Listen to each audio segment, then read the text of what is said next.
izay rehetra mahalalan'Andriamanitra sady voantsy no masina ho aminareo rehetra ny fahasoavana sy ny fiadanana avy amin'ny Jesosy Kristy sy tompontsika amen. Aniry havako alahady faharoa manaraka ny Pasika izay banjinantsika hatrany lohahevitra manao hoe manazava ny mpininy tompo.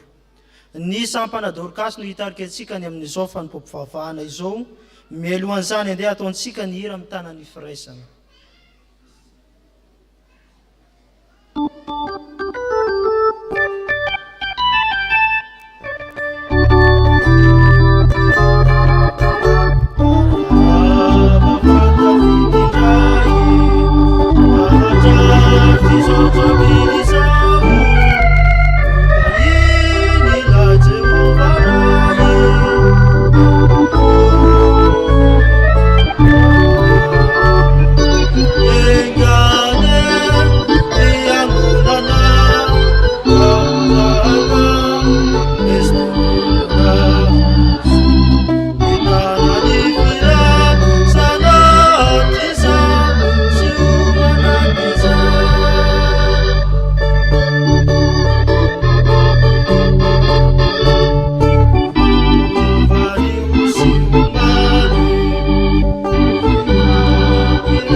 Fanahy masina andeha isika rehetra ry fiangonana malala amaky ny salamo fa 7:70 salamo fa 7:70 atombokontsika amin'ny andininy voalohany dia atsahatritsika amin'ny 2:20 ary ataontsika eo ambany masontsika sady ny hira fanampiny 3:20. Rehefa hitatsika izany rehetra izany dia ivavaka isika zay vao miaraka mipetraka riavana.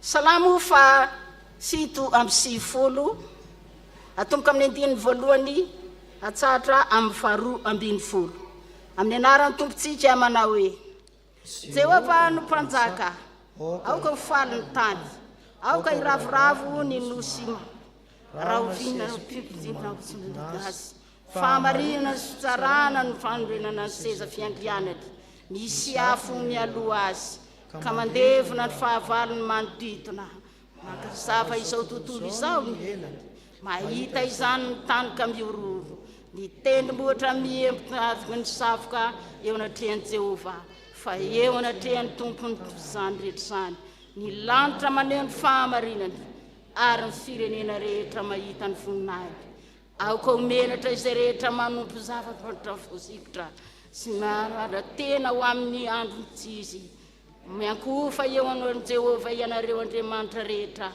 ziona mandreka faly ary ravoravo ny zanaka vavy ny ziona noho ny fitsaranao Jehova fa ianao Jehova no avo indrindra ambony tany rehetra efa avo ambony Andriamanitra rehetra ianao zay tiany Jehova mankahalany ratsy miaro ny fanahy ny olona masina izy ary mamonjy azy amin'ny ratsy fanahy ny fahazavana ny maraina ary mahitsy mifalia amin'ny Jehova ry olo marina ary miderany anarany masina.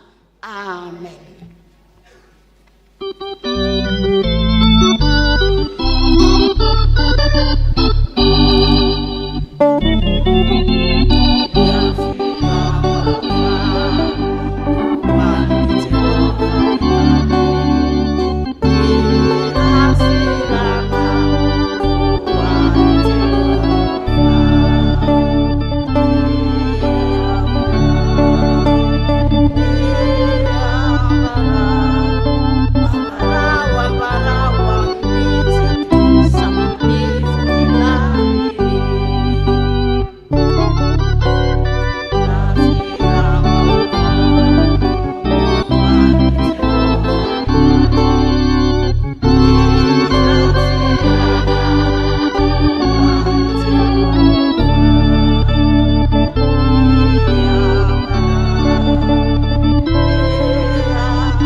Vavaka isika rehetra isorana ianao Andriamanitro ary derainay amin'ny fonay feny fanatonana anao ny amin'ity maraina ity. Tompo misaotra anao zahay fantanteraka ny fanirianay iona aminao ety amin'ny tempolonao masina. Ankehitriny Andriamanitro fantatray fa efana marina ny teninao ianao manao era misy rona telo mivory amin'ny anaranao de ao afovoany ianao. Ato amin'ity tempolonao masina ity ianao sady ety anatinay tokoa ianao. Ankehitriny de ny fanatrehanao indrindra no maminay eto androany ka zay rehetra atao eto de ialovany voninahitra ao zany ary makasitraka anao sahady fa ianao ny Andriamanitro rehetra, ianao lay tsy miova maly an'io sy mandrakizay. Tompo de eo amin'ny fanatrehanao aza de omenay voninahitra ianao ankehitriny ary ampitso ary mandrakizay. Tompo de ianao no Andriamanitra zay efa niantso ny fiangonana raha mbola tsy ary akory ary ny lalina iteranao de manankim-po aminao zay amin'izay rehetra ataonay eto. Maranata, tongava Jesosy Tompo. Ampimbonanay sahady ny vavakay amin'ilay vavaka nampianarinao anay fa izay manao hoe rainay eo zay any an-danitra ho amasinina ny anaranao, ho tonga ny fanjakanao, ataony sitraponao ety atantahaka ny an-danitra, omeo anay n'io ny anasaza ho anay ary mamelana elokay tahaka namelana izay meloka taminay ary aza mitondra nay amin'ny fakapanahy fa manafanay amin'ny ratsy anao ny fanjakana sy ny hery ary ny vonina hitramandrak'izay amen. Afaka mipetraka isika fiangonana rehetra ry havana. Tonga amin'ny fotoana izay ankalazana sahady ny tenin'Andriamanitra isika, kanefa mielo izany dia omentsika fotoana ny ankizy sy ny tanora amin'izao ora sy fotoana izao.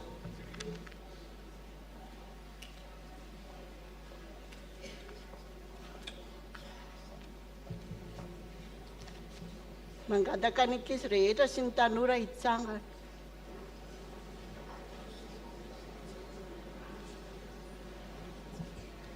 Ataontsika ny raika amby enimpolo sy fitonjato.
Ahafanay mandray ny teninao sy niavatra avy aminao.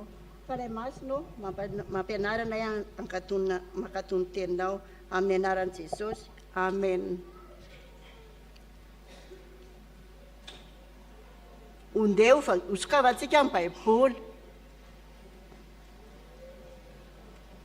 Baiboly ao amin'ny ohabolana 7:20.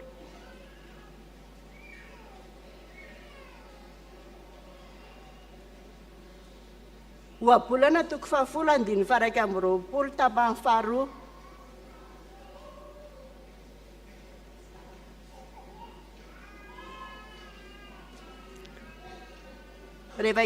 Rehefa hita dia ovakitsika miaraka.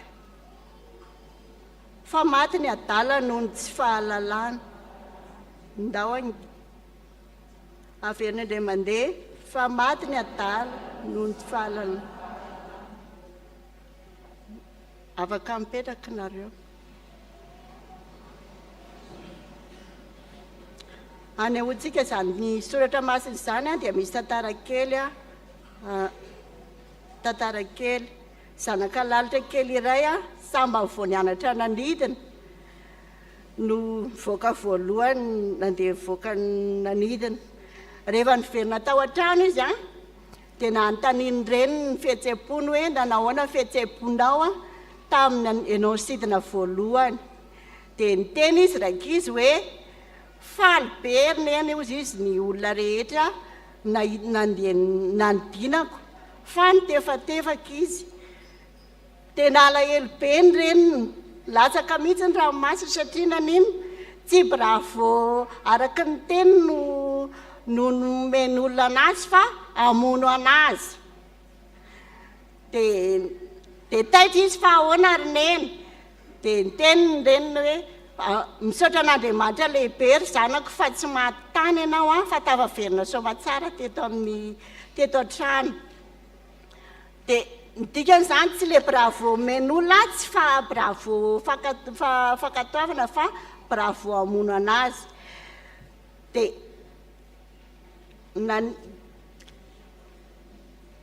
izany tantara izany anio dia andeha inge iverenantsika indray mandeha ilay soratra masina teo hoe fa maty ny adala noho ny tsy fananany fahalalana. Izao raka izy aoka isika mba tsy ho toy ny lalitra. Alefa ndray aman-dreny nianatra soratra masina ty am-piangonana tsika kanefa tsy tonga aty akory. Noho izany tsika aoka mba hianatra sekoly lady manina faona ny vozantsika ny tenin'andriamanitra sy aizantsika fahalalana mbola hiara hivavaka isika jesosy misaotra anao izay noho izany teninao izany mba mampianaranay mba hananay fahalalana vonona izahay ny hanovo izay fahalalana araka ny teny voalazany eo abolana misaotra jesosy amen.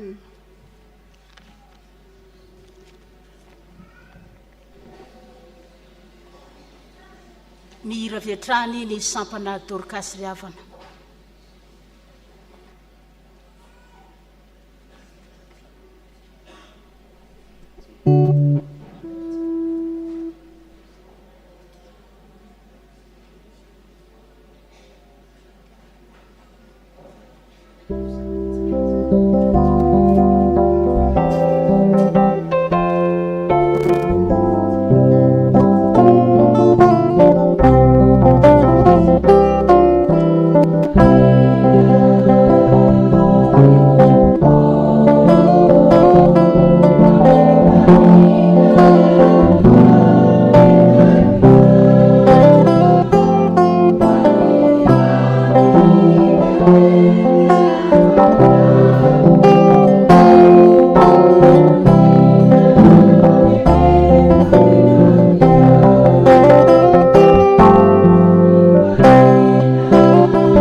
iavana ny iratsika FFPM 70 voalohany ihany.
Amaky ny soratra masintsika zany dia hitatsika amin'ny salamo tompo faefatra telo amby efapolo andiny voalohany ka hatramin'ny fahadimy. Salamo fa telo amby efapolo andiny voalohany ka hatramin'ny fahadimy. Omeo rary ny Andriamanitra ary alaharo ny teniko ary esy ny firenena tsy misy famindram-po. Vonjeo ho afaka amin'ny lehilahy mpamitaka sy mpanao meloka, fa ianao no Andriamanitry ny heriko. Nahoana no manary ahy ianao?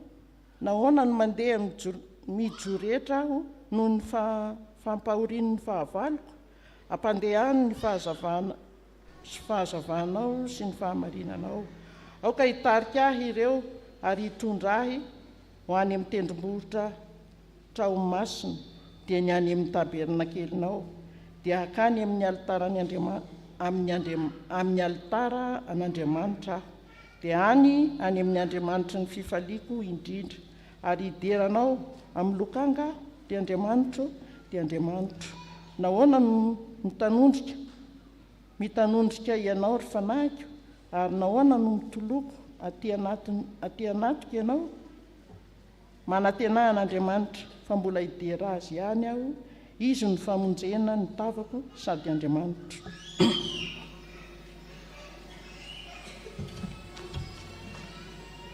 Ovatsika ny Titos faharoa andininy voalohany ka hatramin'ny fahajantsika amin'ny andininy fahadimy. Titos faharoa andininy voalohany ka hajanona amin'ny fahadimy. Rehefa hita dia vakina amin'ny anaran'ny Tompo. Fa ianao kosa dia milaza izay mendrika ny fampianarana tsy misy kilema. Ny lantim-panahy anaro ahon-tena, ho montana, ho endry, atanjaka, amin'ny finoana, amin'ny fitiavana, amin'ny faharetana. Ny vehivavy antom-panahy koa anaro hitondra tena toy izay mendrika ny olona masina, tsy ho mpanendrikendrika, tsy ho andevozony divay be, ho mpampianatra ny zavatra tsara, mba hampianarana ny vehivavy tanora fanahy, ho tiany vadiny, ho tiany zanany, ahon-tena, ho madio teo am-panahy, hiasa ao an-tranony, ho tsara fanahy, anaiky ny vadiny, mba tsy hitenenana ratsy ny tenin'Andriamanitra. Iaraka hitsangatsika hitsenan'ny filazantsara araka an'izao faharoapolo andininy faraka ambin'ny folo ka hatramin'ny fahavalo ambin'ny folo. Zaona faharoapolo andininy faraka ambin'ny folo ka hatramin'ny fahavalo ambin'ny folo.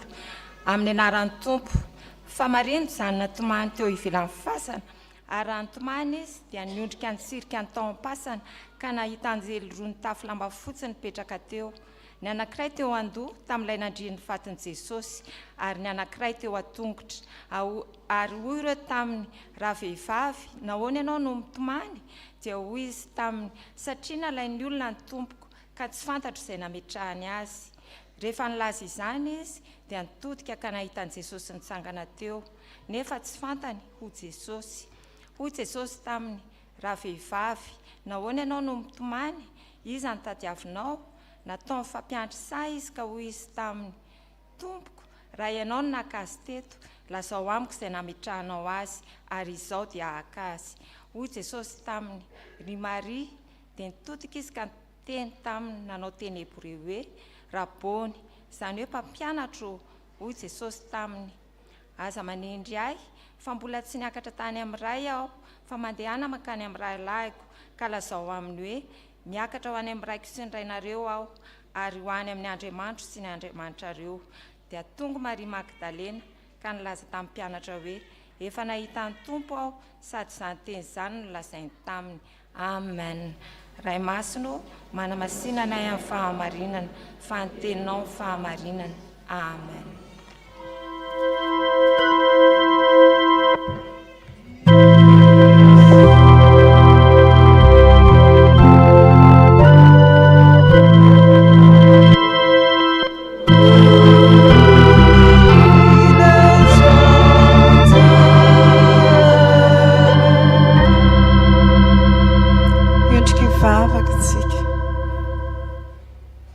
Jesoa, misotranao izahay namian'izao fotoana izao ahafahana indray mihaino ny teninao.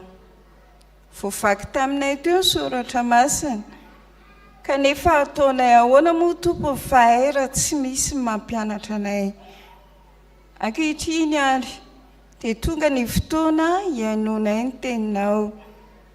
Ny mpanomponao izay hitondra ny teny, feno fahamasinanao mba ho tanteraka tsy afa-baraka ny anaranao satria efa nanaiko solombavanao izy, ka ho feno fahamasinana tanteraka avy any aminao. Izahay mpiaino kosa omeo saina mitadidy atakatra sy ahalana ary mitahiry ny teninao mba hamaky vakiana an'izany teninao zany fa aina ho azy mahazo azy zany ary fahasalamana amin'ny nofinay rehetra. Koa miangavy anao izahay mitenena araka amin'ny fombanao fa voninkaino anao rehetra zandry malalanao. Amin'ny anaran-tsony Jesosy Kristy no ametrahanay izany vavaka izany. Amen.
Ho aminareo rehetra ny fahasoavana sy ny fiadanana avy amin'Andriamanitra raintsika sy Jesosy Kristy Tompo. Ny salamo 370 ny andininy voalohany ka hatramin'ny andininy 5 izay efa novakiana tamintsika teo no angalantsika ny afatry ny tenin'Andriamanitra. Andeha iarahantsika rehetra mamaky ny andininy 5 farany. Salamo 370 ny andininy 5 iarahantsika rehetra mamaky amin'ny anaran'ny tompo. Nahoana no mitanondrika ianao ry fanahiko, ary nahoana no mitoloko ato anatiko ianao. Manantena an'Andriamanitra, fa mbola idera azy ihany aho. Izy no famonjena ny tavako sady Andriamanitra. Nahoana no mitandrondrika ianao ry fanahiko, ary nahoana no mitoloko ato anatiko ianao. Manantena an'Andriamanitra, fa mbola idera azy ihany aho. Izy no famonjena ny tavako sady Andriamanitra.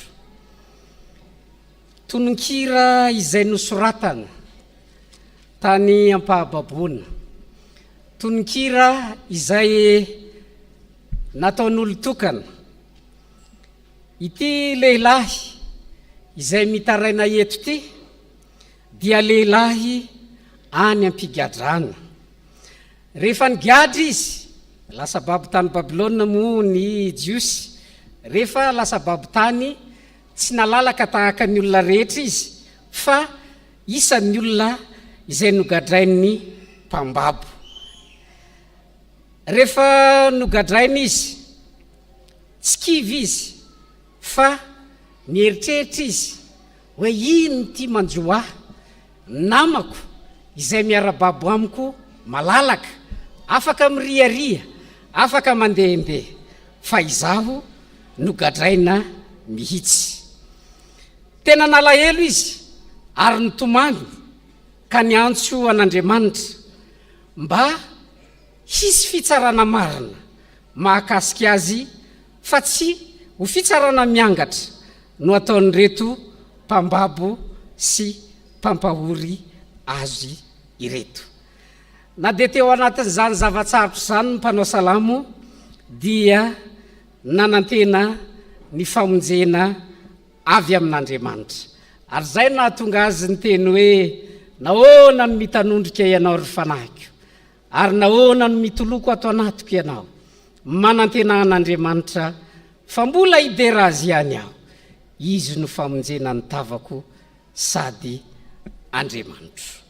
Ny olona manantena famonjena avy amin'Andriamanitra. Ny olona manantena famonjena avy amin'Andriamanitra, voalohany dia mangataka aminy. Mangataka aminy. Hitantsika zany eo amin'ny andininy fahatelo. Andeha iarahantsika rehetra mamaky ihany ny andininy fahatelo. Amin'ny anaran'ny Tompo, ampandehano ny fahazavanao sy ny fahamarinanao. Aoka hitarika ahy ireo ka hitondra ahy ho any an-tendrombohitry masina. Ity mpanao salamo ity, rehefa any ampigadrana dia sendra mijerijery izy, mitoditodika mijery ny manodidina, dia mahita tendrombohitra izy. To tsara ilay tendrombohitra, mitodika any amin'ny tendrombohitra hafa indray izy, dia mahita fa milamina ny tendrombohitra. Fa ny zavatra nampanahirana na lasa saina ny mpanao salamo dia ny fahitany hoe na dia tsara zay ireo tendrombohitra ireo, dia tendrombohitra feno altaratsampy, tendrombohitra feno sampy. Rehefa nieritreritra an'izay izy dia nahatsiaro ny tendrombohitra ny Ziona, dia ile tendrombohitra ny Jerosalema. Io tendrombohitra io anefa tsarony hoe mialohany ny alany tany amin'io tendrombohitra io, tany Jerosalema efa potika sy rava, simba ny tanànan'i Jerosalema. Tsy mahita fa tsy tendrombohitra izay misy sampy izy, ary tsy mahita tendrombohitra izay mba misy fahamasinana na tranon'Andriamanitra izy. Nefa ilay tranon'Andriamanitra any amin'ny toerana izay nilaozany, any amin'ny tany razany dia efa simba ihany koa. Hoy ny mpanao salamo hoe resy tanteraka ilay Andriamanitra ny vavahanay, ary zany mahatonga anay ety amin'ny tanin'ny fahababoana, ary tsy vitany hoe ety amin'ny tanin'ny fahababoana ny misy anay.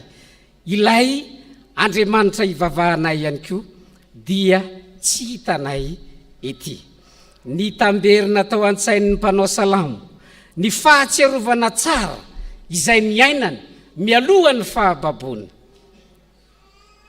ary zany indrindra no nahatonga azy nieritreritra hoe ene na dia tahaka izao aza ny olana sy ny fahasahiranana izay mianjady aminay dia tsy hokivy aho tsy hoketraka fa anantenan'Andriamanitra ary izy no iandrandrana famonjena sy fahafahana. Ary zay no nahatonga ny mpanao salamo miteny hoe nahoana ny mitanondrika ianao ry fanahy ary nahoana ny mitoloko ato anatiko ianao manantenan'Andriamanitra fa mbola hidera azy ihany aho izy no famonjena ny tavako sady Andriamanitra. Ry havana,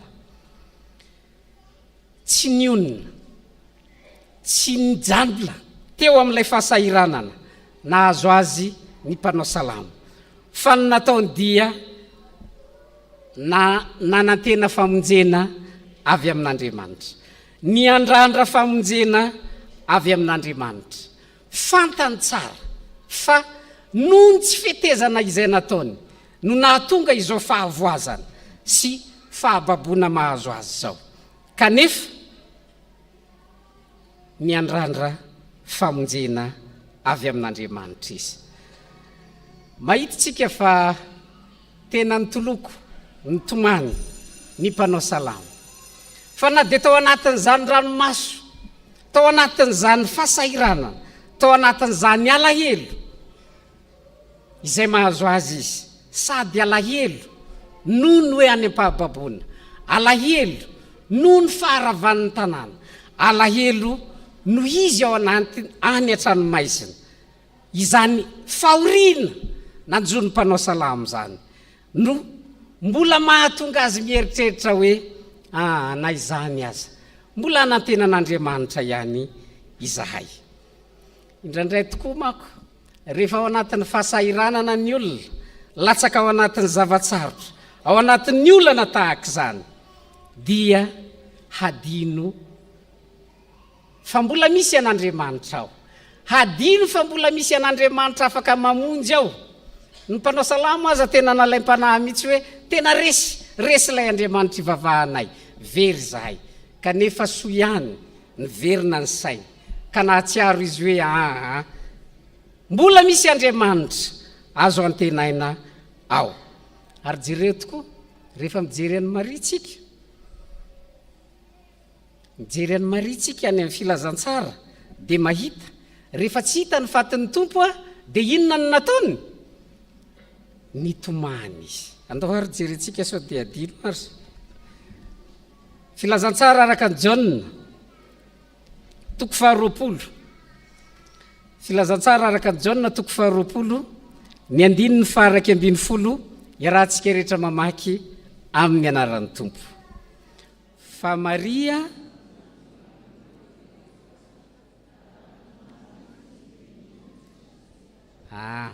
Maria nijanona nitomany teo amin'ny fasana. Jereo fa rehefa very hevitra Maria dia inona ny nataony? Nitomany. Tsy nieritreritra na dia kely akory izy nivavaka na angataka amin'Andriamanitra na hitaraina amin'Andriamanitra fa inona ny nataony? Niany vahaolana dia mitomany. Ary indraindray zany no fihetseam-po misy ety amintsika. Rehefa mitranga ny olana tonga ny zavatsarotra, hadino ny angataka amin'Andriamanitra, ny vavaka amin'Andriamanitra, ny hitaraina amin'Andriamanitra, hitalavo famonjena amin'izany Andriamanitra izany. Fa inona no ataontsika? Ny anieritsika dia mitomany. Ampahatsiahivon'ny soratra masina nefa isika eto, ao anatin'ny fahasahiranana sy olana mavesatra tahaka izany no mahatonga ny olona ho latsaka ao anatin'ny fakapanahy ka hanome tsiny an'Andriamanitra, ka hieritreritra fa manadino atsika Andriamanitra, na afoy atsika Andriamanitra, tsy mijery atsika intsony Andriamanitra. Ary mijanona treo fa adino ilay hoe ilay Andriamanitra hiviavahantsika dia Andriamanitra ny fanantenana, na dia ao anatin'ny olana sy fahasahiranana zavatsarotra izay mahazo atsika zay isika dia mbola misy fanantenana ihany ao amin'ilay Andriamanitra. Ary zany ry havana, tokony ho eritreretintsika mandrakariva, inona ny olana mahazo anao, inona zavatsarotra mety iainanao. Tsy mora ny miteny hoe mahereza, ary tsy mora koa ny manaiky an'izany. Fa izao ny ampahatsiavan'ny soratra masina atsika, tsy ny anaiky mora fotsiny ilay hoe mora io zavatra mitranga io, fa ny hiantso an'Andriamanitra mba ahafahantsika mihoatra miala ilay olana sy fahasahiranana izay mianjady eo amin'ny fiainantsika. Tian'Andriamanitra isika, tsy anadino ny fisiny, tsy anadino ny fanatrehany, tsy anadino fa isika dia olon'Andriamanitra, ary takian'Andriamanitra amintsika zany. Na inona ny zavatra mitranga eo amin'ny fiainantsika dia mahitatsika Andriamanitra, ary mahita ny maharary atsika, ary hitan'Andriamanitra io olana mavesatra izay misy eo amin'ny fiainantsika io. Ka noho izany, aza misalasala ny manatona an'Andriamanitra, aza misalasala ny mangataka famindrapo avy amin'Andriamanitra. Marina tokoa fa mety misy fahadisoana nataontsika, mety misy zavatra tsy mety mitranga ny fiainana zany. Kanefa dia zao, tsarovy fa ilay Andriamanitra ivavahantsika, Andriamanitra ny fanantenana. Raha manatona azy isika dia hamindra fo amintsika ilay Andriamanitra, satria ny famindrapon'Andriamanitra dia lehibe noho ny fahadisoana izay vitantsika teo anatrehany.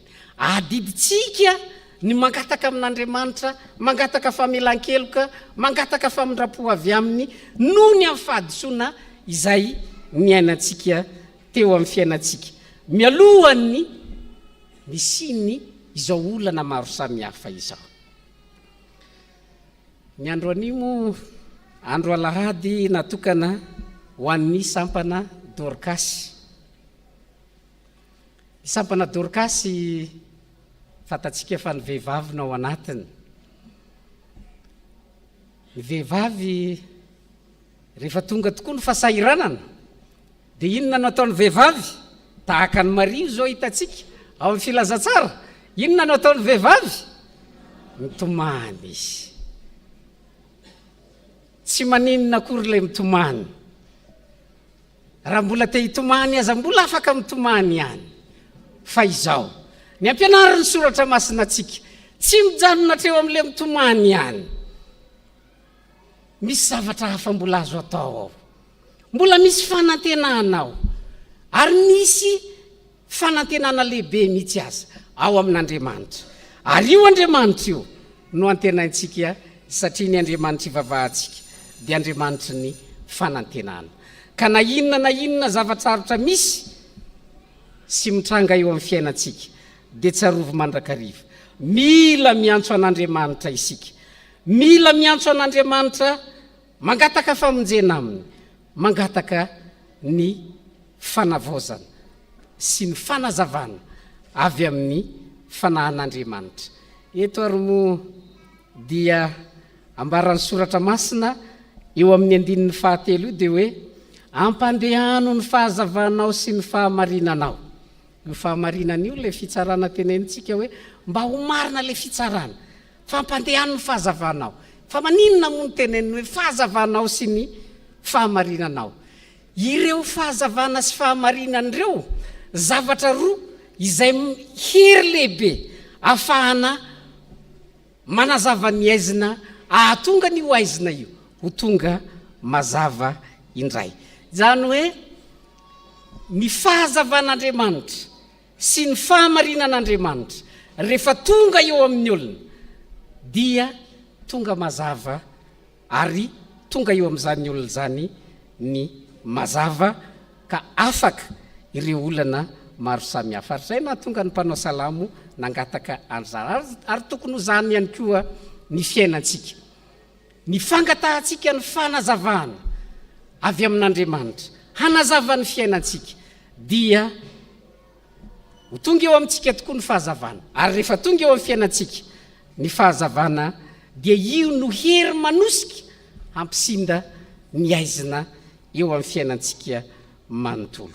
Koa Jesosy Kristy, izy no ilay fahazavana. Jesosy no efa niteny hoe izaho no fahazavana zao tontolo zao. Ka na inona karazana aizina manamaloka ny fiainanao, na inona karazana aizina izay manamaizina ny fahazavana misy eo amin'ny fiainanao, dia ny fahazavan'i Jesosy Kristy afaka mahazava ny olona rehetra sy ny toerana rehetra na aiza misy ianao. Noho izany aza misalasala mangataka famonjena avy amin'ilay Jesosy Kristy Andriamanitra ivavahantsika. Zavatra faharoa ampianarin'ny soratra masina antsika eto dia zao: ny olona manantena famonjena avy amin'Andriamanitra dia vonina hiderazy ao an-tranony. Vonina hiderazy ao an-tranony. Hitantsika zany eo amin'ny andininy 4. Salamo 3:7, ny andininy 4. Andeha iarahantsika rehetra mamaky amin'ny anaran'ny Tompo izany. Dia nakany amin'ny altaran'Andriamanitra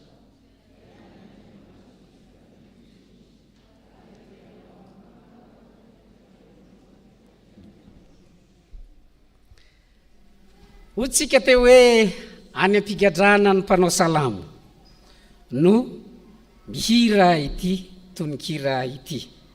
Olona very hevitra, olona very fanantenana, kanefa noho ny amin'ny fisian'Andriamanitra dia manantena izy. Nangetaeta ny fanatrehan'Andriamanitra izy, kanefa ny sakafony, ny rano sotrony dia ny ranomaso sy ny fanarabiana avy amin'ny mpambabo tamin'izany fotoana izany. Vokatr'izay dia nieritreritra izy, raha tany aminay, raha tany Jerosalema no nisy azy, dia afaka niatrika ireo andro firavoravona maro samihafa izy. Anisan'izany ny fetin'ny Pasika. Ny fetin'ny Pasika izay isin'ny fiarahana amin'ny tany zotra avy any amin'ny toerana maro samihafa hiakatra eo amin'ny tempolin'i Jerosalema, ireo olona maro samihafa mifaly sy mihira noho ny amin'ny famonjena sy ny fanafahana izay nataon'Andriamanitra tamin'izy ireo. Kanefa any an-tranomaizina ny mpanao salamo dia tsy afaka miaina izany, tsy afaka miatrika izany fifaliana izany. Kanefa na dia tsy afaka ihany koa izy, dia mbola mieritreritra izy hoe any ray andro any, mbola ho avy ny fotoana ahafahako miara-manome voninahitra an'Andriamanitra ao an-tranon'i Jehova, ao amin'ny tempoly, ao amin'ny toerana izay iarahako amin'ireo namako izay mifaly amin'izao ora sy fotoana hitenenany izao.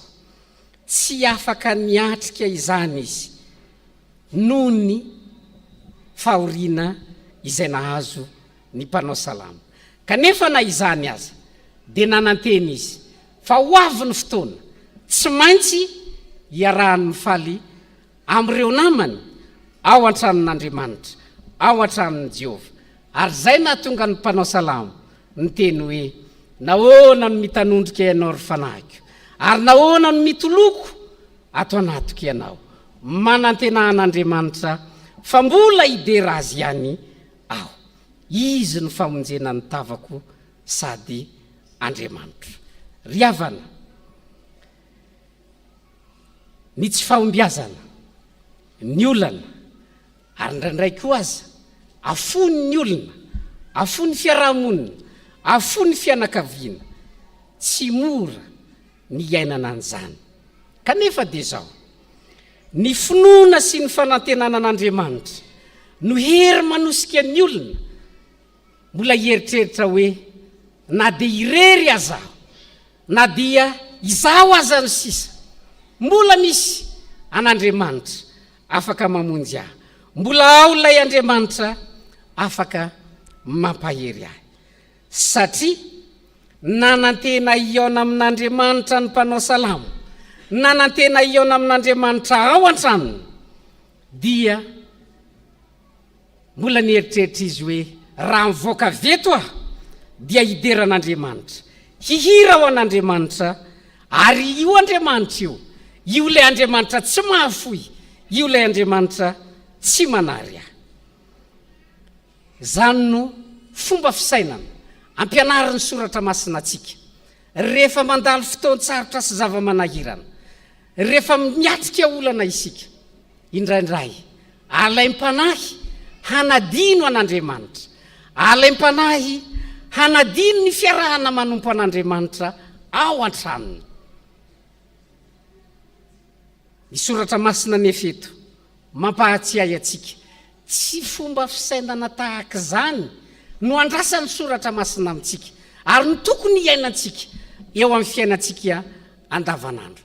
Na inona izay mety olana, na inona zay zavatra manahirana anao, dia tsarovo mandrakariva ao an-tranon'Andriamanitra ihany no vahaolana ahazahoako fifaliana, ahafahako miaina indray ny fiainana maha-olon'Andriamanitra ahy. Ivelan'izay dia mety ho sarina fifaliana ihany. Ary zany no manahirana amin'ny olona sasany rehefa notaniny hoe fa taizy ianao ny tsy nivavaka, dia inona ny valiteniny? Ohatran'ny sahirakirana kely dia atao ahoana moa fa sahirana ianao? Tsara zany. Raiso fifaliana raha miatrika fahasahiranana ianao, mba hahafahanao mahatsiaro indray fa misy tranon'Andriamanitra manafaka fahasahiranana eto amin'ity fiainana ity. Raiso fifaliana eo amin'ny fiainanao zany hoe nahita olana sy fahasahiranana eo amin'ny fiainana, mba hahafahanao mahatsiaro indray fa ao amin'Andriamanitra ihany no misy vahaolana, ary io vahaolana ao amin'Andriamanitra io lay azo antoka indrindra hitondra fifaliana eo amin'ny fiainana. Jereo tokoa moa rehefa mamaky ny filazantsara teo tsika, nitomany iza moa lay nitomany teo, nitomany Maria, ary taiza izy nitomany, ary rehefa nitomany izy dia inona ny jereny? Ary zany manahirana rehefa mitomany le olona dia aiza izy mijery? Any amin'ny toerana tsy misy fiainana no hitodiany. Tsy zany anefa no ampianarin'ny soratra masina fa rehefa samy mitomany ihany dia mba aiza no mitodika. Ary zany no ampianarin'ny soratra masina atsika. Jesosy moa nanontany, iza moa le nanontany? Jesosy nanontany hoe raha vehivavy nahoana ianao no mitomany, iza no tadiavinao? Ay Jesosy zany efa mahafantatra hoe matoa zany ty vehivavy ty mitomany misy lehilahy very ao. Sa tsy zany?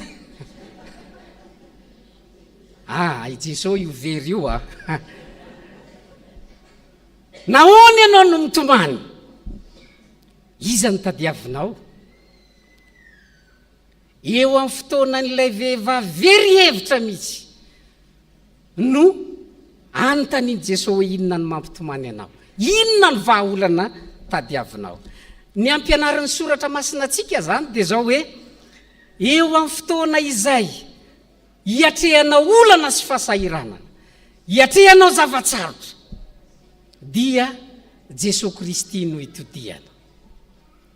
Mitodia any amin'ny Jesosy Kristy, aza variana mitodika any amin'ny toerana izay tsy misy fiainana, fa banjino Jesosy Kristy. Ary rehefa mibanjina ny Jesosy Kristy isika dia tonga ny vahaolana. Ndraindray manko tsika rehefa latsaka ao anatin'ny olana sy fahasahiranana, ao anatin'ny alahelo, dia variana mitanondrika. Tsy zany ny fampianaran'ny soratra masina fa ny ampianarany soratra masina atsika dia zao misy mampalahelo misy mampitomany mitraka banjino Jesosy Kristy ary rehefa mibanjina ny Jesosy Kristy tonga ny vahaolana ary zay no tao amin'ny mpanao salamo tao amin'ny mpanao salamo dia marina fa ao anatin'ny olana izy ao anatin'ny ady sarotra kanefa ny mpanao salamo dia nieritreritra hoe ao amin'Andriamanitra no misy ny vahaolana tsy nanao tahaka ny Maria izay nitodika nibanjina ny fasana izy fa ny ampianaran'ny mpanao salamo kosa dia hoe mitodika any amin'ny tranon'ny Jehova dikan'izany dia zao misy maharary anao misy manahirana anao mitodia any amin'ny tranon'Andriamanitra ny antony dia zao ny fisian'ny tranon'Andriamanitra dia mariky ny fanatrehan'Andriamanitra ary ny fiangonana dia vatan'i Kristy izay rehetra mijery ny fiangonana manatona ny fiangonana dia manatona ny Kristy ary zay manatona ny fiangonana dia mandray vahaolana avy amin'ny Kristy ary zany no ampaherezana atsika riavana izay koa no mahatonga atsika sy ny mpanao salamo eto miteny hoe ao amin'ny Jesosy Kristy ihany ny vahaolana satria izay tonga ao amin'ny Jesosy Kristy no mandray ny vahaolana tena izy ary tsy sarisarina vahaolana fa vahaolana mahomby eo amin'ny fiainana mampahery atsika amin'izany tenin'Andriamanitra izany mba hahafahantsika mieritreritra ny fomba fiainantsika andavanandro ny fomba fiatrehantsika ny olana izay mahazo atsika eo amin'ny fiainana eto ampamarana anary dia mpahatsiahivina atsika izay voalaza teo ny olona manantena famonjena avy amin'Andriamanitra voalohany mangataka amin'Andriamanitra izy mangataha amin'Andriamanitra aza mitahiry olana aza variana mieritreritra ho anao irery hoe inona no vahaolana amin'izao zava-misy zao fa mangataha amin'Andriamanitra fa izy no hanome atsika ny vahaolana amin'izay mahazo atsika zavatra faharoa ampianaran'ny soratra masina atsika dia zao hoe manana fahavononana hideran'Andriamanitra ao an-tranony ray na inona zavatra mitranga na inona fahasahiranana na inona zavatra manavesatra tsarovo mandrakariva fa ao amin'Andriamanitra ao amin'ny Jesosy Kristy irery any no misy vahaolana azo antoka aza variana mitanondrika sy mitomany fa mitraka banjino Jesosy Kristy fa raha izany no ao anatitsika dia ahita vahaolana isika ary tsy hisalasala iteny tahaka ny nataon'ny mpanao salamo hoe nahoana no mitanondrika ianao ry fanahy ary nahoana no mitoloko ato anatiko ianao manantenahan'Andriamanitra fa mbola hidera azy ihany aho izy no famonjena ny tavako sady Andriamanitra ho an'Andriamanitra irery ny voninahitra amen.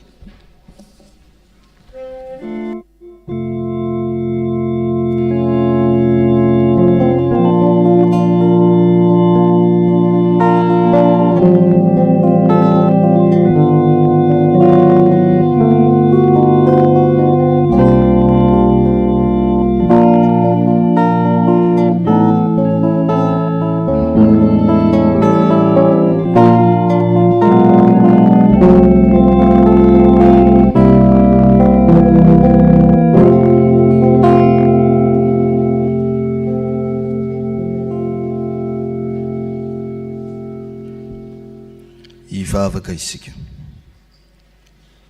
misaotra anao zay ry Tompo Andriamanitray fa tsy nafeninao anay izay tena sitrakao tokoa mba hiaina anay mba handehana anay amin'izany nambaranao taminay fa ny olona manantena famonjena aminao Andriamanitra dia mangataka aminao satria ao aminao Andriamanitra irery ihany no misy ny famonjena sy ny fanafahana ka na ao anatin'ny fahoriana sy ny fahasahiranana aza dia misy azo antenaina, dia i Jesosy Kristy ilay fahazavana mandrava ny aizina rehetra. Ary tsy izany ihany tompo, fa ny olona manantena famonjena aminao Andriamanitra ihany koa dia vonina hideranao ao an-tranony. Izany ilay fanantenana lehibe mitoetra ao anatin'ny olona tena matoky anao Andriamanitra, satria anao Andriamanitra dia tsy mandao ny olonao na amin'ny fotoana sarotra indrindra azy.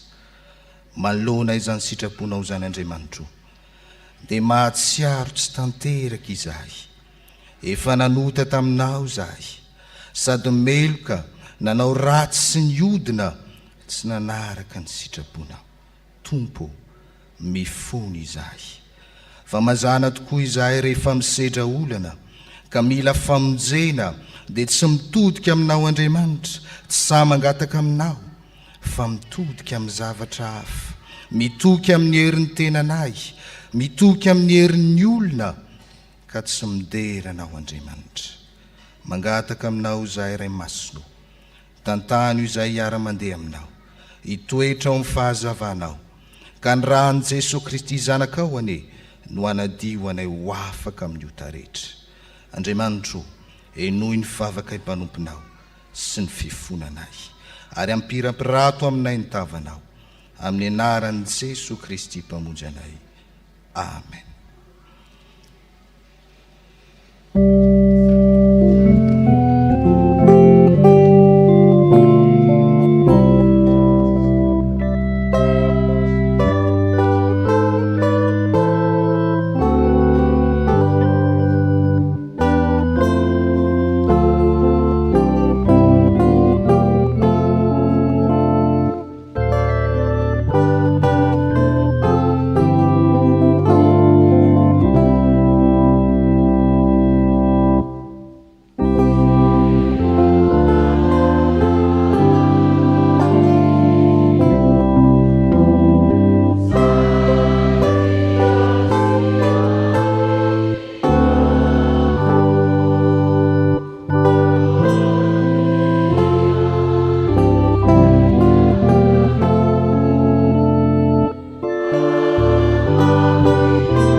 Havana malala, raisom-pifaliana sy mifanantenana eo am-pitsanganana ny famelan-keloka omeny ny tompo antsika.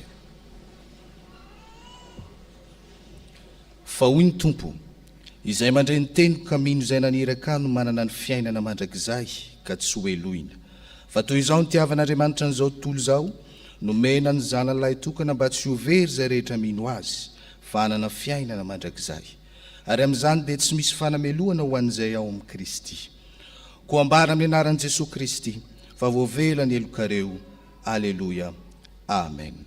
Sambatra ny olona izay voavela ny elony, sy voasarona ny fahotany. Sambatra ny olona izay jesainy Jehovah eloka, ary tsy misy fitaka ny fanahiny. Amen.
mivavaka isika misaotranao izay ry Andriamanitra ranay ny amin'ny teny izay nentinao nambara taminay tamin'ity ity. Ianao izay nanambara taminay fa ny olona manantena famonjenao Andriamanitra dia mangataka aminao. Ko ankehitriny ary izahay izay manantena famonjena avy aminao dia mangataka ny aminao ny amin'ity fiangonana izay misy anay ity. Ny amin'ny sampana tsirairay mba tena hijoro marina sy mahitsy andeha araky ny sitraponao. Indrindra ho an'ny Dorcas izay ny amin'ity androny ity, ianao no amelombelona trano ny fanahiny ary ianao koa nijerana izy ireo tsirairay avy amin'ny tokantrano izay misy an'izy ireo, andravany olana, anafaka ny aizina satria ianao Jesosy Kristy no fahazavana. Ary amirapiratra ny ao amin'ny sampana Dorcas ianao, ary amirapiratra any amin'ny toerana izay misy an'izy ireo tsirairay avy, naiza ny toerana lehany, ary mba ho sampana tena vanona vonona ijoro ho anao Kristy. Mivavaka ho anao izay aminao ny amin'ny fiangonana izay misy anay ity, izay tarihan'ny Docteur Révérend Rakototsy Mikael izay any ampitan-dranomasina. Ianao no angatanay omba azy hitantana azy hatrany ary anome fahalalana hatrany ary hijery ny fiangonana izay entiny koa anambarany teninao Andriamanitra. Mivavaka aminao izay ny amin'ny ankohonany, ianao no hijeran'izy ireo izay ety miaraka aminay eto Madagasikara, ianao ny yahy an'izy ireo hatrany namitrana mivoaka ny trano. Mivavaka aminao koa izay ho anay tsirairay avy izay miangona eto, mafantatra ny olana izay misy amin'ny tsirairay avy ianao.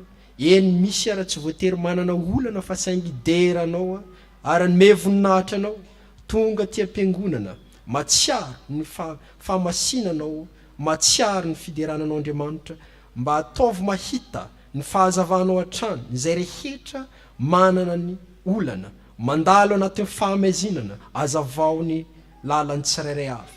Mivavaka izahay ho an'ny firenenay izay ao anatiny tsy fandripahalemana, betsaka ny olona tsy hita isanandro, ny tanora, ny ankizy tsy hita, betsaka ny kidnapping, betsaka ny olona izay maty eny ambanivohitra, lasa mitsoka makany anaty ala, tsy matory an-tanàna.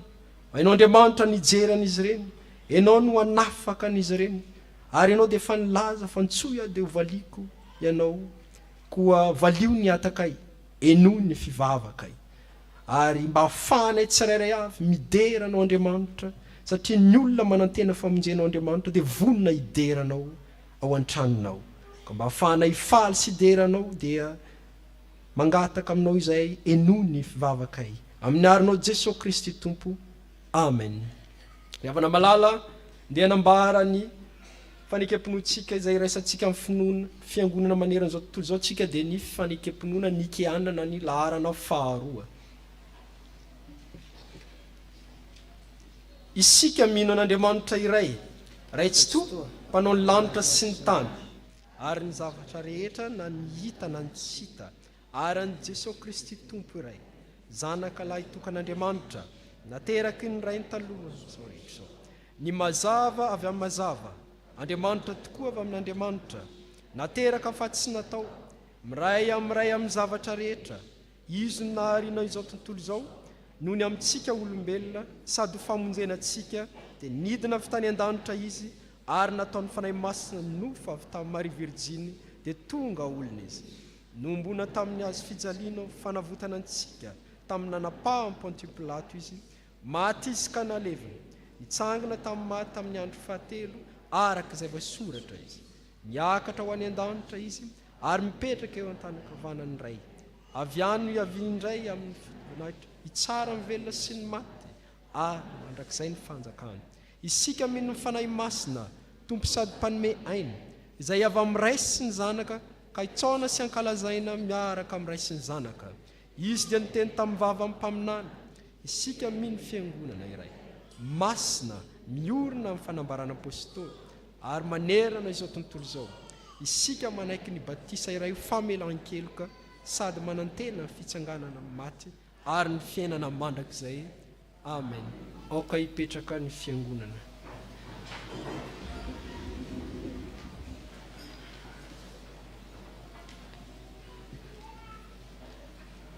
Isy ray aman-dreny anolotra ny zanany dia ny zaza andrianary vao ny anjara raya.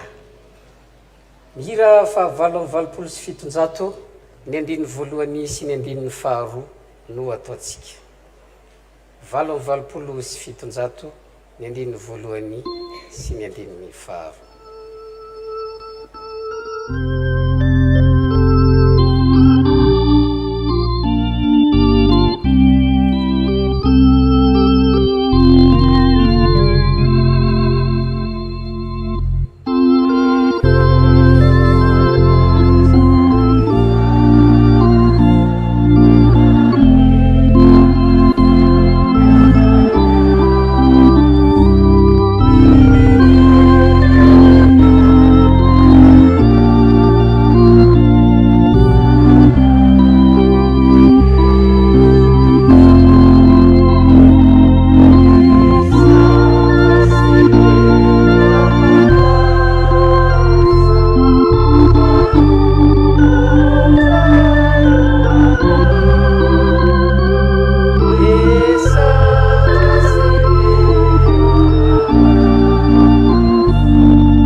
Fifaliana ho antsika riavana ny mandray ty zaza voateraka ity eto antranon'Andriamanitra dia andrianary vao ny anjara raya.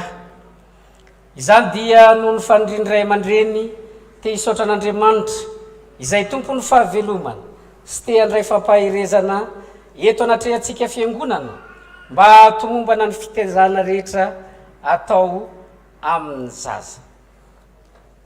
Dia miarahaba anareo io izahay. Arahaba nomen'Andriamanitra ny fara fa hoy ny teny avy amin'ny soratra masina. Fa ianao no nampivoaka ahy avy tao an-kibo, nankinina taminao hatrany am-boka hatrany an-kibon-dreniko dia Andriamanitro ianao. Ary rehefa tapitra ny andro fidiovana araka ny lalàn'i Mosesy dia nitondra azy niakatra tany Jerosalema izy mba hatolotra ny tompo. Koa tolotro an Jehova izy eny amin'ny andro rehetra iainany dia voatolotra ho an Jehova izy. Hitsangana isika fiangonana ivavaka.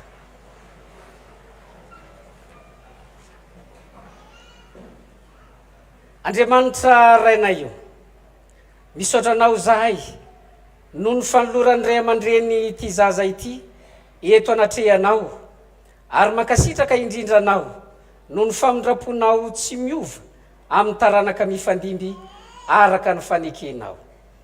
Vavolombelony zany ity fianakaviana ity ka miara-miompifaliana eto anatrehanao, eto anatrehan'ny fiangonana manontolo amin'izao fotoana izao. Andriamanitra ray mpamorona anay tokoa ianao, ianao zay miara-monina aminay amin'ny alalan'i Jesosy Kristy zanakao no mampiditra ity zaza ity hanampisan'ny fianakaviana sy ny fiangonana ary ny firenena. Koa meteza raha io hitahan'ny ray aman-dreniny sy ny mpikambana rehetra eto anivon'ny fiangonana azahoana hery ahatotosa ny asa fikolokoloana sy fanabeazana ity zaza ity. Ampanjakao ao atokantrano ny filaminana, fitoniana ary indrindra ombany fiadananao ho an'ireto fianakaviana ireto. Toa ny fanahy mazoto ny ray aman-dreny mba azony manolotra ity zaza ity ho amin'ny sakramentany batisa amin'ny fotoana mahamety zany. Ity zaza ity koa ny tompo, tsy njovinao na mitoetra na mandeha na miditra na mivoaka, ary ankinina eo am-pelatananao ny andro ny manontolo mba izorany amin'ny fahatahorana anao dia voazisan'andro ny hery ny fiangonana mba azahoany mampita amin'ny zanaka mamparany ny fitiavana dia ny fitiavana anao Andriamanitra amin'ny fo rehetra sy ny saina rehetra ary ny fanahy rehetra ny anaran'i Jesosy Kristy zanakao no entinay mangataka izany. Amen.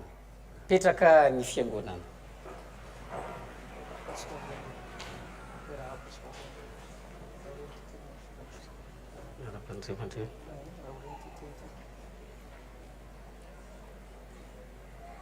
Hoy ny soratra masina,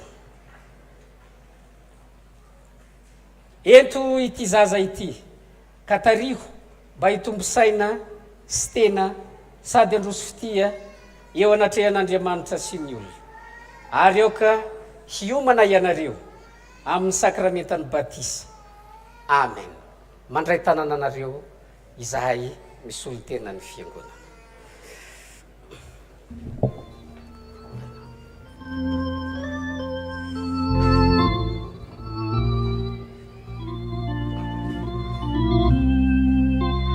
Angataka feonkira dia hiverina amin'ny toerany izy ireo.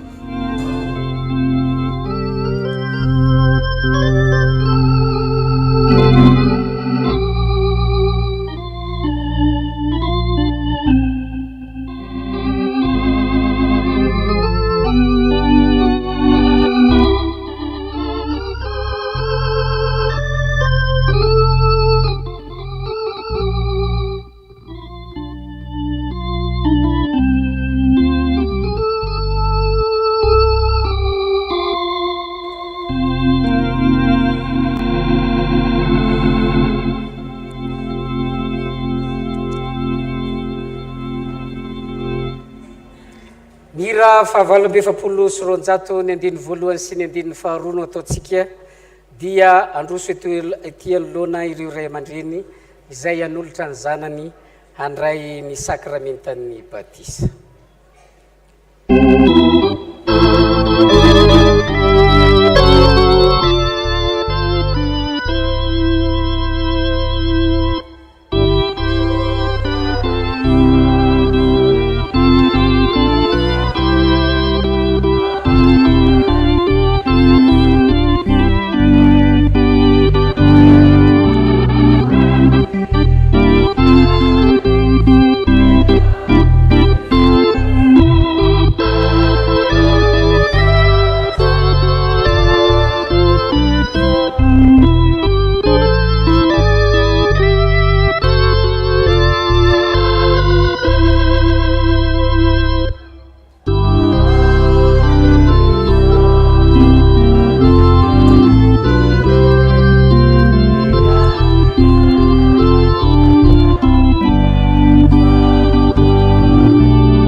Malala rehetra ao amin'ny tompo, ampifaliana no andraisantsika ireto namantsika ireto izay manavoa ny fanoloran-tenany sy manolotra ny zanany ho an'Andriamanitra amin'ny alalan'izao sakramentan'ny batisa izao.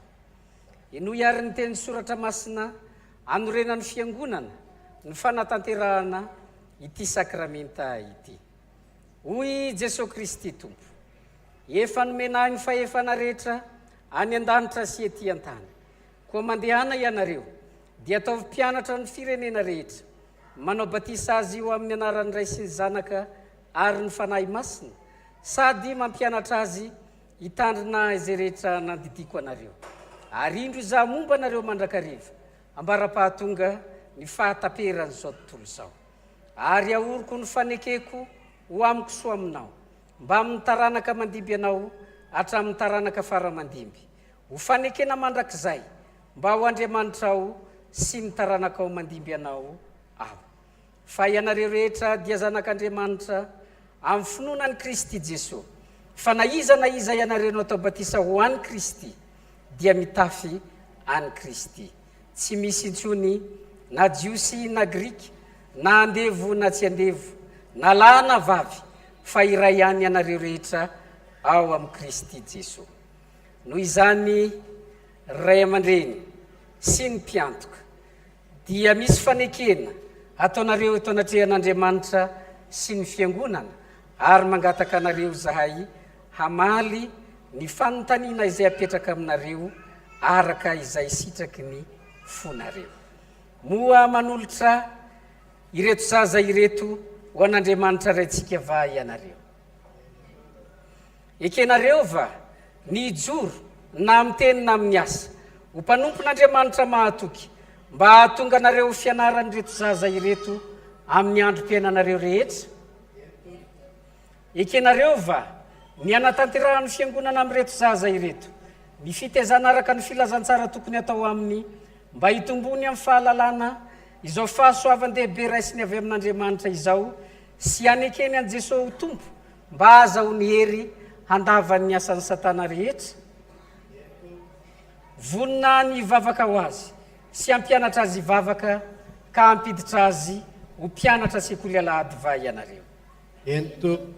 Ekenareo va ny ampianatra azy ny antony izao fanaovam-batisa izao ary anao zay ahatonga azy ho mpandray ny fanasan'ny tompo. Mangataka anareo ary zahay hanamafy ny fanekenareo ka hitodika any amin'ny fiangonana.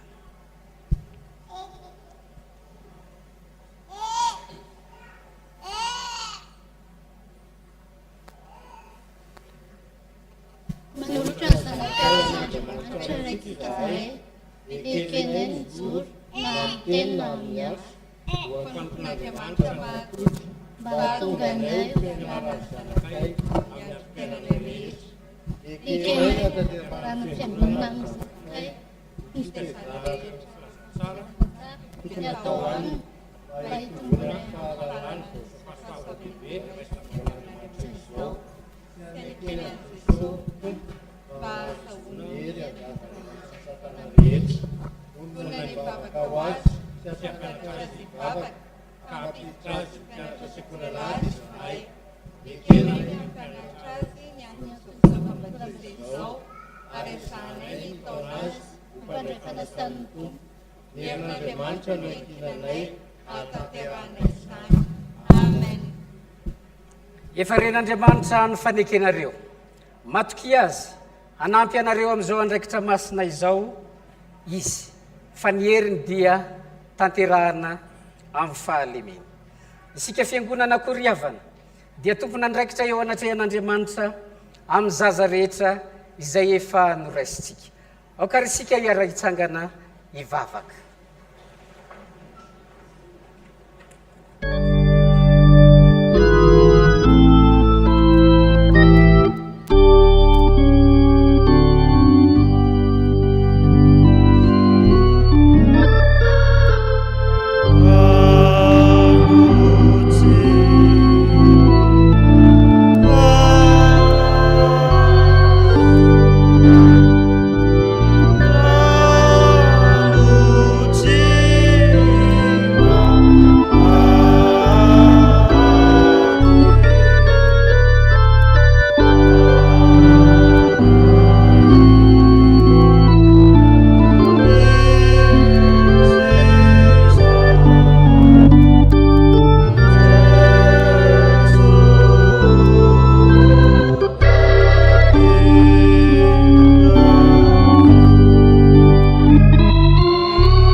andriamanitra raitsy to ty dia tianay tokoa ianao ary ny fitiavanao dia melo mandrakariva ny fitiavanay ianao tsaronay zao andidiny Jesosy Kristy tomponay sy ny teny fampanantenany no meny tamin'ny nanorenana izao sakramentany batisa izao koa mitalao aminao zay ray eo manatrehanay aoka ny fananao masina ny mehery ny asa tanterany atao mpanaovana izao batisa izao rano mamelombelona ny zavaboary ity ary manasa ny lotony nofo mba ho famantara ny fanadiovanay ho amin'ny fiainana vaovao ao amin'ny kristiany izao ireto zaza tao batisa ireto ane ho voaray mandrakizay ao amin'ny fanekenao ampitafio ny zanakao izy ary ampiraisy endrika aminy no ny asa ny fananao masina izay mitarika azy sanandro amin'ny voninahitra mandrakizay faly misaotranao zahay tompo fa tanteraka ny faniriany ireto ray aman-dreny ireto miombinainao amin'ny Jesosy Kristy ny zanany ka isany vahoaka ny fanjakan'Andriamanitra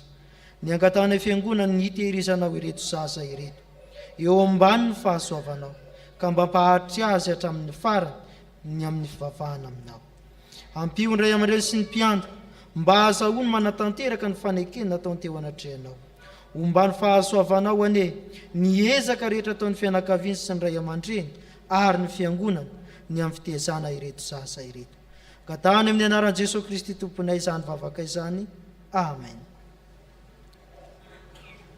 Petraka ny fiangonana.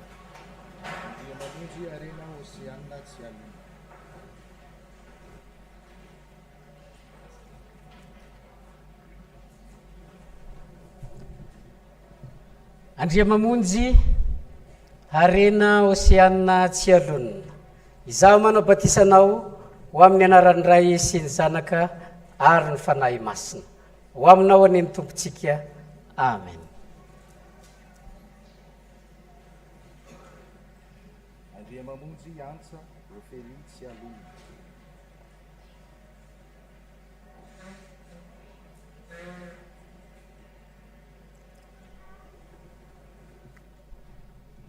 Andriamamonjy antsa Ofely tsy alonina izaho manao batisanao ho amin'ny anaran'ny Ray sy ny Zanaka ary ny fanahy masina ho aminao any ny tompontsika amen.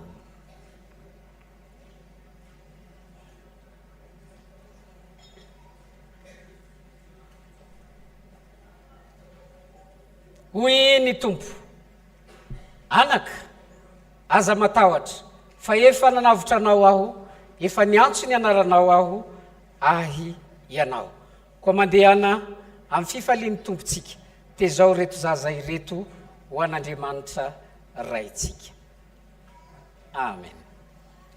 Taontsika ny hira fa raiky amby telopolo sy fitonjato ao anatin'izay no anatanterantsika ny rakom-pahasoavana sady miverina amin'ny toerany ireto namantsika ireto.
izao dia tonga amin'ny fotoana ny vaovaom-piangonana isika ka manasa ny tompona andraikitra ilaza izany.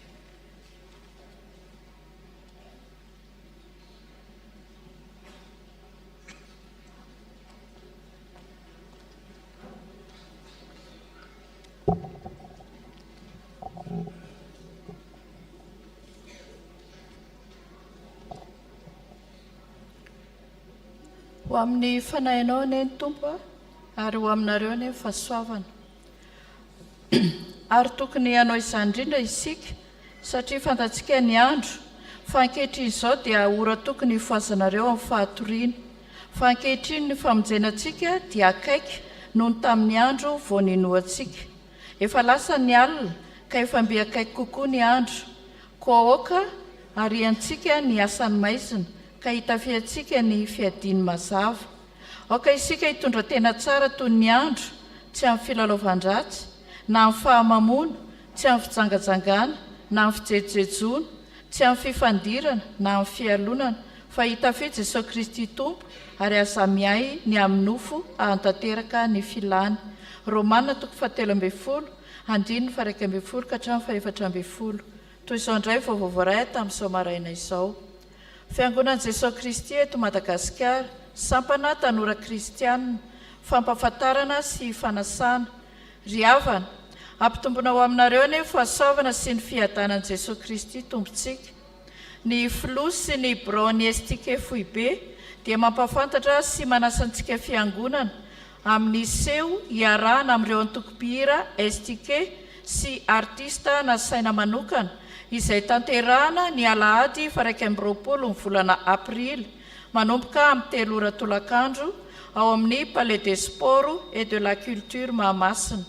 Tsy misy ny vidim-pidirana fa ny karatra fanasana ho an'izay anatrika dia azo raisina ao amin'ny estike foibe ifanomezan-tsoa rihana 5 varavarana 115 mariana fa ahetsika ho famitana ny trano fiangonana any be mahatazana miandro vazo SP fahazavana Tsimondrefana SP 36 izao seho izao ko atolory izay anjara brika avy aminao ho fanapariana ny fitoriana ny filazantsara isokatra amin'ny 12 ora atoandro ny vavahady ary aloavan'ireo estike aneo ny fitoriana amin'ny alalan'ny vakodrazana ny fotoana ko manantena fahatongavantsika maro voninahitr'Andriamanitra manao veloma amin'ny anaran'ny tompo ary manantena fiara-miasa sy fiombonana sahady amin'ny anaran'ny braony estike foibe ny tonia Rajaonarisona Obinirina Mpitandrina.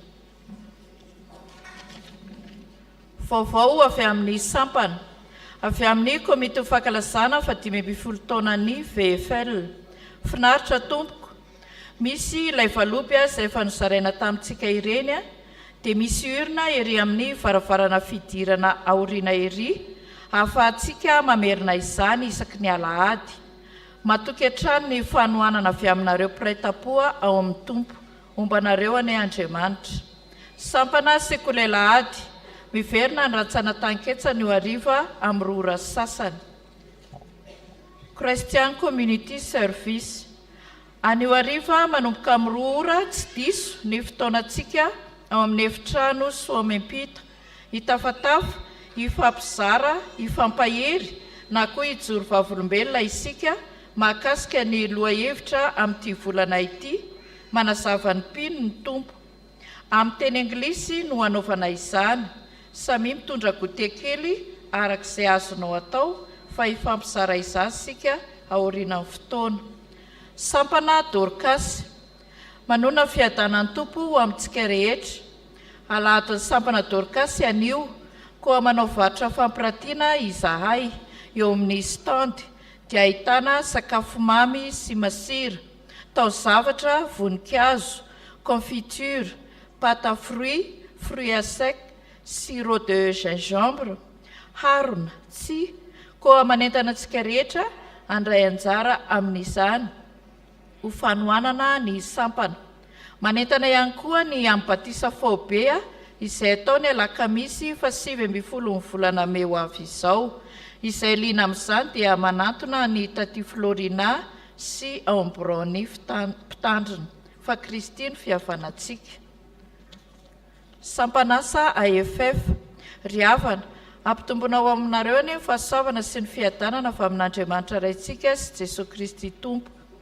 Vita soa tsara ny agape izay nataon'izy ireo tamin'ny alarobia lasa teo, isaorana izy tompo, isaorana ihany koa ny solotena mpitandrina sy ny mpikambana rehetra.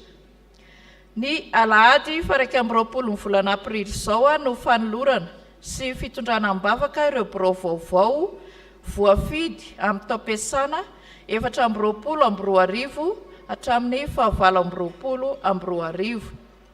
Koa iangaviana isika mpikambana rehetra ao amin'ny sampanasa AFF hanao fanamiana fotsy ambony sy écusson ary ambany matroka hiara-mipetraka eo amin'ny toerana mahazatra isika rehetra. Ny hariva ihany koa no isy ny fampianarana miaraka amin'ny mpitandrina Rasakarivony Charlot kotongava daholo ary mifampilaza anasanantsika fiangonana manontolo izany fotoana izany. Fiadanan'ny tompo ho amintsika rehetra. Izay indray vaovao iray tamin'izao maraina izao voninahitra ho azy irery ihany.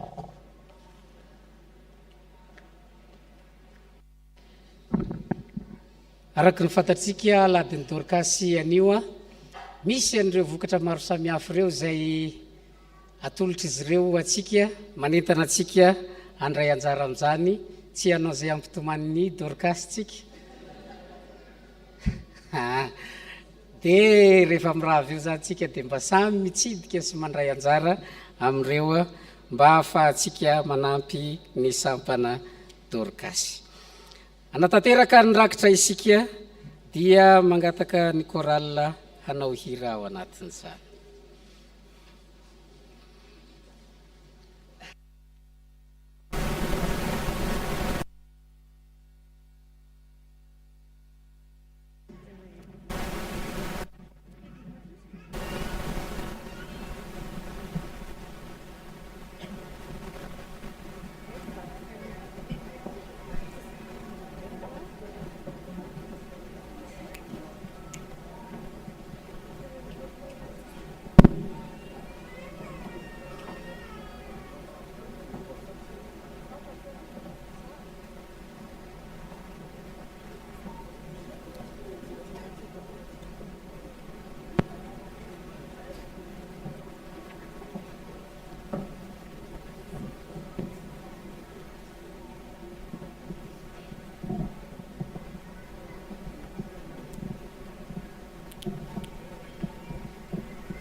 atsika ny hira voalahatra.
raiso nitsodrano izay tononona amin'ny anaran'ny tompo ary Andriamanitry ny fahasoavana rehetra zay efa niantso anareo any amin'ny voninahiny mandrakizay ao amin'ny Kristy rehefa miaritra fahoriana vetivety anareo izy no hatanteraka sy ampiorina ary ampitoetra anareo. Amen.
Ho an'Andriamanitra irery ny voninahitra amin'ny anaran'ny Ray sy ny Zanaka ary ny fanahy masina.